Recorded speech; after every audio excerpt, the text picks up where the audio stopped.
Assalamualaikum warahmatullahi wabarakatuh. Baiklah, saya Andes Elrio dari kelas 2P Ilmu Komunikasi akan mereview materi manusia sebagai makhluk budaya. Hakikat manusia sebagai makhluk budaya. Manusia adalah salah satu makhluk Tuhan di dunia. Makhluk Tuhan ini di alam ini dapat dibagi yaitu alam, tumbuhan, binatang, manusia. Sifat-sifat yang dimiliki dari keempat makhluk di atas adalah 1. Alam memiliki sifat wujud. 2. Tumbuhan memiliki sifat wujud dan hidup. 3. Binatang memiliki sifat wujud, hidup, dan dibekali nafsu. 4. Manusia memiliki sifat wujud, hidup, dibekali nafsu, serta akal budi. Akal budi merupakan kelebihan yang dimiliki oleh manusia. Akal adalah kemampuan berpikir manusia sebagai kodrat. Budi artinya akal juga atau arti lain bagian dari hati. Bahasa Sanskerta budi yaitu bud yang artinya akal. Hal ini dilengkap oleh Kamus Lengkap Bahasa Indonesia. Budi adalah bagian dari kata hati yang berupa paduan akal dan perasaan yang dapat membedakan baik dan buruk.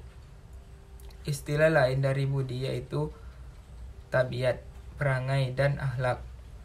Dengan akal dan budi, inilah manusia mampu menciptakan sebagai hal antara lain menciptakan kreasi, memperlakukan, memperbarui, memperbaiki, mengembangkan, dan meningkatkan sesuatu. Dengan akal dan budi, inilah manusia mampu menciptakan berbagai hal antara lain menciptakan kreasi, memperlakukan, memperbarui, memperbaiki, mengembangkan, dan meningkatkan sesuatu.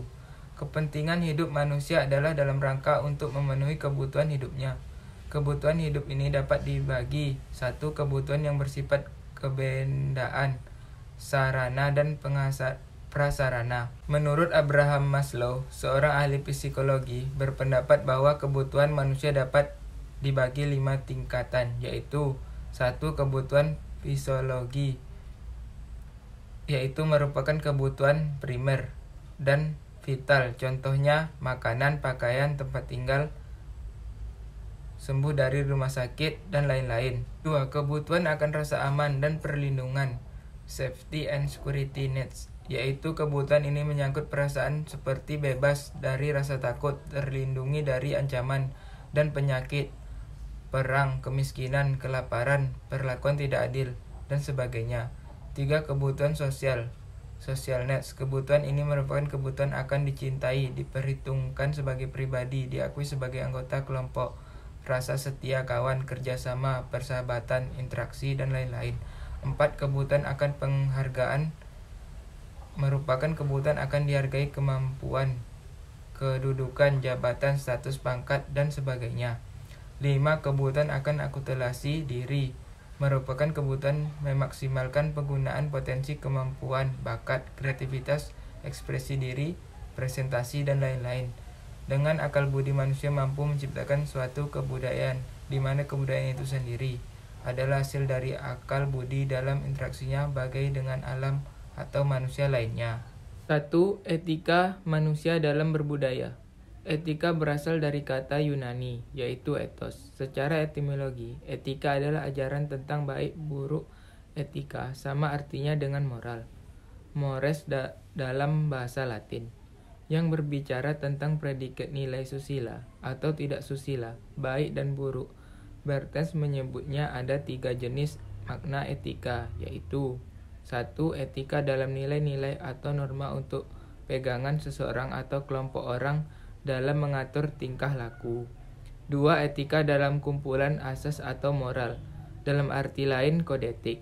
3. Etika dalam arti ilmu atau ajaran tentang baik dan buruk, artinya dalam filsafat moral. 2. Estetika manusia dalam berbudaya. Estetika dapat diartikan lain sebagai teori tentang keindahan. Keindahan dapat diartikan beberapa hal, yaitu 1. Secara luas, yaitu mengandung ide yang baik, yang meliput watak indah atau hukum yang indah, ilmu yang indah, dan lain sebagainya. 2. Secara sempit, yaitu indahnya yang terbatas pada lingkup persepsi, penglihatan, bentuk, dan warna.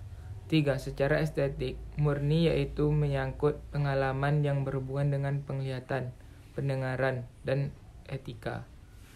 Sekian dari saya. Wassalamualaikum warahmatullahi wabarakatuh.